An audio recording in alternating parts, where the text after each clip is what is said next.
Okay, so let's take a look at the application preferences here in Cinema 4D. So we can go to Edit Preferences, or we can do a Command or Control E to open up our preference dialog.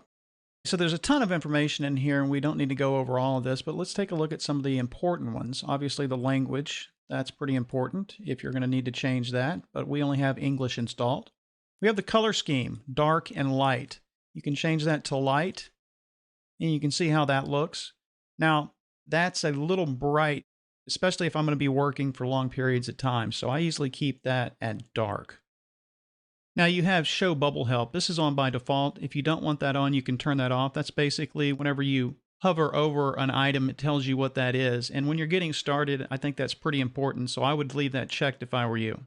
Now, if you're going to be using a graphics tablet, you're going to want to come over here to your input device and tell it that you are, in fact, using a graphics tablet. If you don't, you're going to get some really weird movement in your scene viewport here. So be sure and turn that on. We can jump on over here to navigation. Something you may want to take a look here is reverse orbit. If you're coming from a package like 3ds Max, you're probably going to want to turn that on just to make yourself feel a little bit more comfortable. If you're not really happy with the speed of your pan, dolly, zoom, and orbit, you can change those right here, either slow them down or speed them up. Another important one is your OpenGL. So if you have an OpenGL compliant video card, all of that information is going to be here. You can show the capabilities of your particular card right here. So this is important.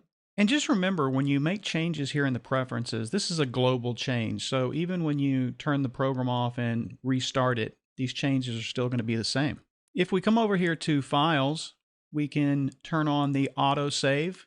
And if you don't save on a regular basis, you probably want to turn this on. I do save on a regular basis. I'm sort of always concerned about losing my work, so I do save. But if you're not, this is a good one to turn on, because you don't want to go an hour or so into your project and then your computer shut down and you lose all your work. That's terrible.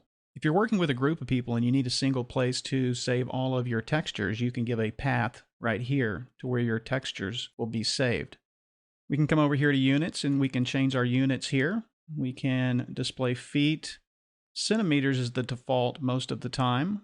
And actually, I had changed that a few days ago for a specific project and forgot to change that back to centimeters. So that just shows you right there, I was working in feet now. So I guess the lesson there is, if you're going to make a change here, be sure and realize it's global and it's for good until you come back and you change it again.